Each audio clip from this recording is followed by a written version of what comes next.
दोस्तों एक बार फिर हमारे चैनल फिजिक्स पाओ में आपका बहुत बहुत स्वागत है।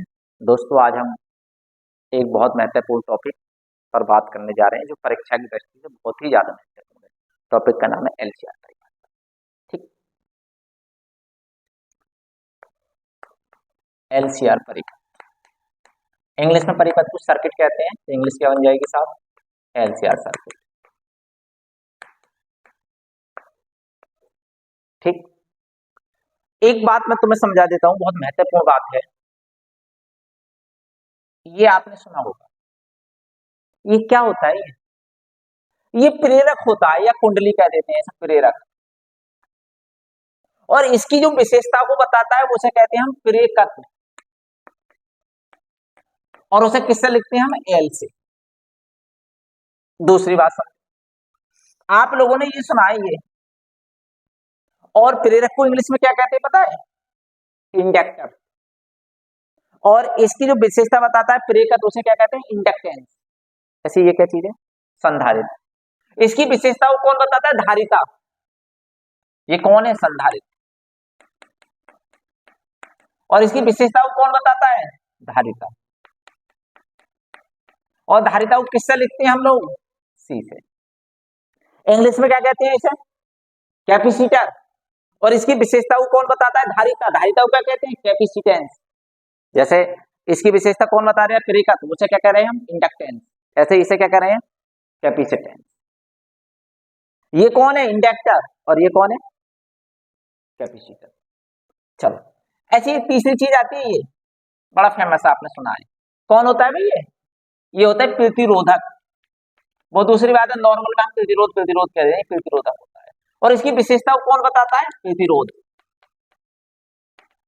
इंग्लिश में इसे क्या कहते हैं? रेजिस्टर। और इसे क्या कहते हैं? रेजिस्टेंस। बात समझ में आ रही बात? और रेजिस्टेंस को किससे लिख देते हैं? तो बात समझ में आ रही होगी मेरी? समझ में आई? तो एल का मतलब समझ गए होगे, सी का और आर का, तीनों। बात क्लियर हो गई?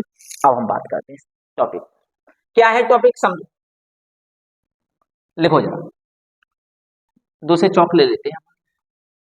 जब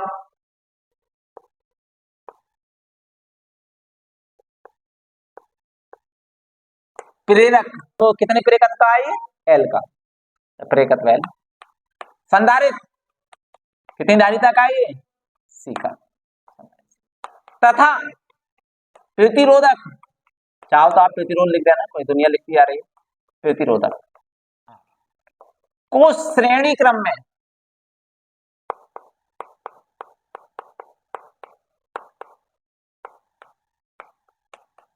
किसी एसी सोर्स से जोड़ते हैं तो इस प्रकार बने परिपथ को एलसीआर परिपथ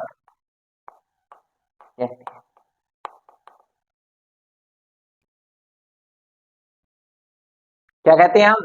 एलसीआर परिपथ। और सर्किट कैसे बनाते हैं इसके लिए? ये बन गया। दूसरे चौक ले लेते हैं जरा। ये कौन है भाई? एल। ये कौन है भाई? ये कौन है? आर। तीनों को कौन से क्रम में जोड़ दिया? श्रेणी क्रम में। अब किससे जोड़ दें इसे? एसी सोर्स से। ये एसी सोर्स, यहां लिख दो एसी सोर्स। बस समझ में बात? अब एक और बहुत महत्वपूर्ण बात मैं बता दूं भाई साहब, यदि इसमें धारा बह रही है तो धारा के मार्ग में एल रुकावट पैदा करेगा। बस समझ में आई? जैसा तुम नॉर्मली भाषा में प्रतिरोध कह देते हो, परंतु यहाँ प्रतिरोध नहीं कहते हैं, यहाँ हम कहते हैं प्रतिघात, रिएक्टेंस। ये धारा के मार्ग में जो बाधा उत्पन्न करता है उसे ही प्रतिघात कहते हैं। ये जो उत्पन्न करता है, संधारित्र जो करता है धारा के मार्ग में, उसे अभी हम प्रतिघात। परंतु इसका नाम जो हो जाता है, ये जो है प्रेरकत्व, जो है प्रेरक जो है, ये धारा के मार्ग में जो बाधा उत्पन्न करता है उसका नाम हो जाता है प्रेरकत्वीय प्रतिघात। प्रेरकत्वीय प्रतिघात। और इसे किससे लिखते हैं पता है? एक्सएल से लिखते हैं। और किसके बराबर होता है ये? Omega L. और ऐसे ही ये धारा के मार्ग में जो बाधा उत्पन्न करता है उसे क्या कहते हैं पता है? धारितीय प्रतिघात। दोनों है ये प्रतिघात। और इसे किससे लिखते हैं पता है? एक्सी से। और एक्सी बराबर क्या होता है? बना। और ये धारा के मार्ग में जो बाधा उत्पन्न डालता है उसे दुनिया जानती है प्रतिरोध होता है। और याद रखना एक्सएल भी प्रतिरोधी है, एक्सी भी प्रतिरोध है, इनके ही मात्रक ओम है, इसका भी मात्रक ओम है और इसका मात्रक ओम है। ये दुनिया बस नहीं, ये बात समझ में आ रही है? एक बात और ध्यान रखना, एक बात और बहुत महत्वपूर्ण बात है, क्या कि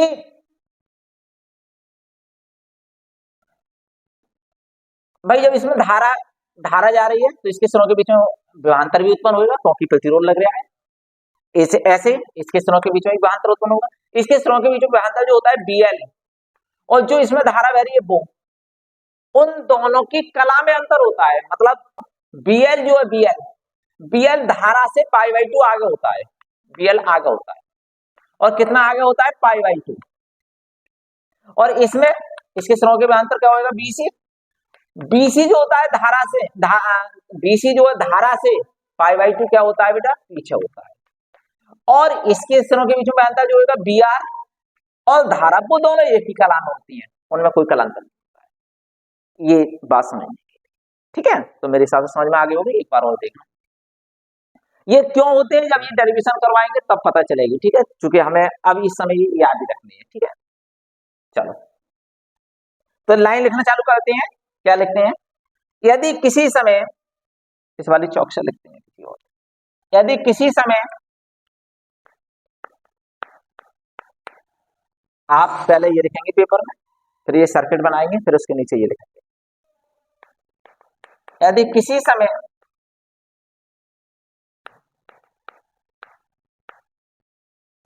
टी पर परिपथ में धारा आई है, होगी, धारा चेंज होती रहती है, एसी करंट है, तो ये कौन है? एल, ये कौन है? सी, और ये कौन है? आर, ठीक है? तो लिख देंगे एल के सिरों के बीच विभवांतर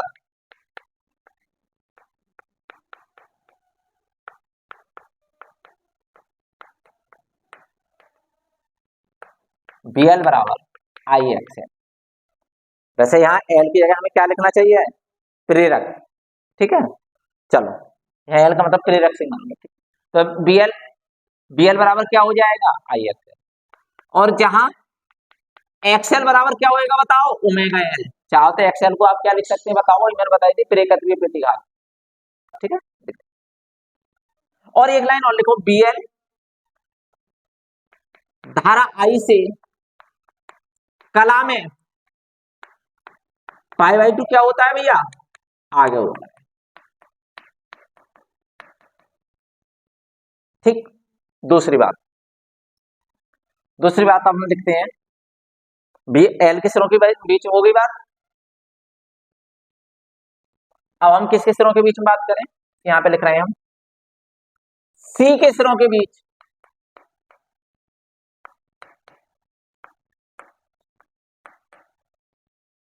कौन? विभवांतर।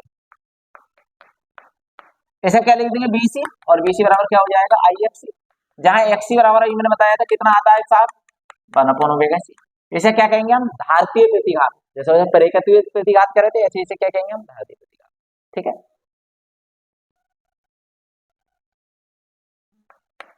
ठीक। और एक लाइन लिख देंगे, बीसी धारा आई से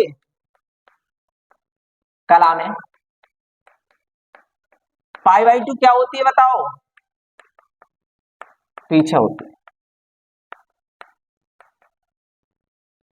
कोई डाउट तो नहीं है? अब नई लाइन से अब किसकी बात आई? आर के सिरों के बीच में अंतर,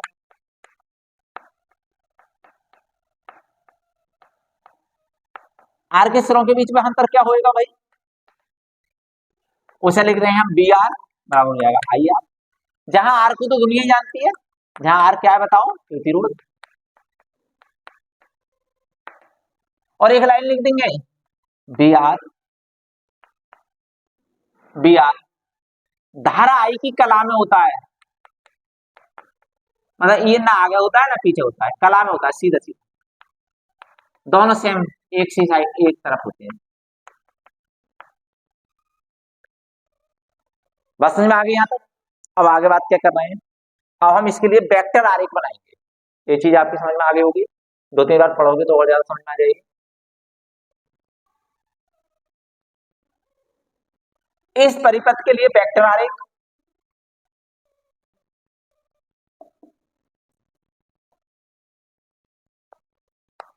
कौन सा परिपथ है, समझ गए होगा, एलसीआर।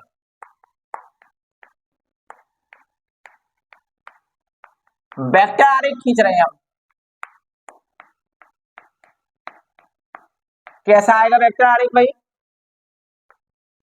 समझो, ये आई है, ये है, तो इधर कौन होएगा भाई, पाई बाई टू, आगे कौन होता है, bl, और नीचे कौन होगा साहब, bc, कोई वो नीचे होता है पाई बाई टू, 90, देखो ये 90 नीचे है, ये 90 ऊपर है, ठीक है? और br जो है, br उसकी दिशा में होता है, ये दोनों सेम डायरेक्शन में होते हैं। अब हम ये मान रहे हैं कि bc कम है, bl ज्यादा है, तो इन दोनों का परिणामी ऊपर ही तो काम करेगा, bl माइनस bc। समझ में आई बात। और लगभग माइनस का चिन्ह लगाते हैं इन दोनों के बीच में, मतलब कोई भी ज्यादा कम हो सकता है, ठीक। तो यहाँ जरा इसका परिणामी लिखेंगे तो इसका परिणामी यही तो आएगा, ये इन दोनों का परिणाम, बोलो। और ये जो परिणामी बी है, ये मान के चल रहे हैं इससे धारा से कितना कोण बना रहा है, फाई कोण बना रहा है, फाई की चीजों के खड़ा, सुनने लाइन से लिखेंगे, एक लाइन लिखेंगे हम, यदि bl bl bc व br का परिणामी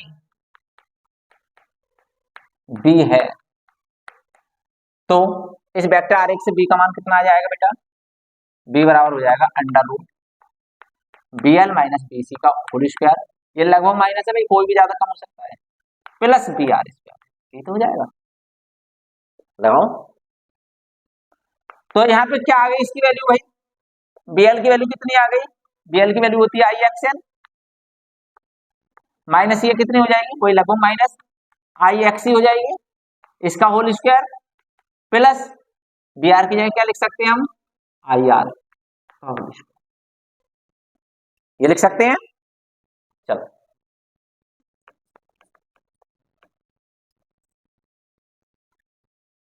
एक लाइन और लिख लेते हैं भाई, अब स्क्वायर से आई निकालेंगे तो आई स्क्वायर कॉमन होएगा, यहाँ से भी आई स्क्वायर होगा, परंतु रूट चढ़ रहा है तो केवल आई फिर बचाओ बेचारा को, तो आई बराबर क्या आ गया, XL लगभग माइनस XC का whole square plus R square, चाहो तो XL की जगह ओमेगा L लिख दो और XC की जगह ओमेगा C लिख दो, ये B आ गया, B के बटे में ले लिया तो B बटे आई आ गया, बराबर हो गया अंडर रूट XL लगभग माइनस XC का whole square plus R square. याद रखना इसके नीचे अब लाइन, क्योंकि नीचे नहीं दिखाई देगा तो इसलिए मैं आप यहाँ पे बना देता हूँ, ये जो होता है बी अपॉन आई, इसे हम जेड कह देते हैं, तो नई लाइन से जेड बराबर क्या हो जाएगा, ये हो जाएगा XL लगभग माइनस XC का whole square plus R square. और याद रखना आप, क्या याद रखना कि जेड बराबर बी अपॉन आई होता है, और ये जेड होता कौन है, प्रतिबांधा, और ये किसकी प्रतिबांधा होगी भाई इस सूत्र में, एलसीआर परिपथ की प्रतिबांधा। अब आपके दिमाग में बात आ रही होगी सर प्रतिबांधा क्या होगी, जो तीनों चीज मैंने बताई थी, तीनों जो डिवाइस हैं, इन तीनों डिवाइस में से यदि कोई भी दो डिवाइस लग रही है तो कुल जो रेजिस्टेंस होगा उसका नाम जो होता है प्रतिबांधा होता है, दो लग रही है और तीनों लग रही है तो अभी क्या होगा, प्रतिबांधा ही होगा, समझ मेरी बात। चलो तो जेड बराबर क्या होगा, बी अपॉन आई, सही है, और इसका जेड का भी मात्रक कौन होता है, ओम होता है, ठीक। तो ये प्रतिबांधा आ गई एलसीआर परिपथ में। अब हम दूसरी बात करते हैं कलांतर की, यदि परिणामी बी तथा धारा आई के बीच कलांतर फाई हो, कलांतर देखो हमने फाई लिखा है ना, लिखा है ये, तो फाई बराबर कैसे लिखा रहे हैं, तो टेन फाई बराबर क्या होता है, लंब बटे आधार, परपेंडिकुलर अपॉन बेस, तो लंब कितना होगा, ये इसके बराबर ही तो होगा, और ये कितना है भैया, बी एल लगभग माइनस, और ये कितना है, बी एल। इसकी वैल्यू लगा दो, आई एक्सएल लगभग minus I XC upon I R. I ऊपर से कॉमन और नीचे से आई है, वो दोनों कट जाएंगे, तो ये बचेगा एक्सएल लगभग माइनस एक्सी बटे क्या हो जाएगा, ये किसका मान आ गया, टेन फाइव।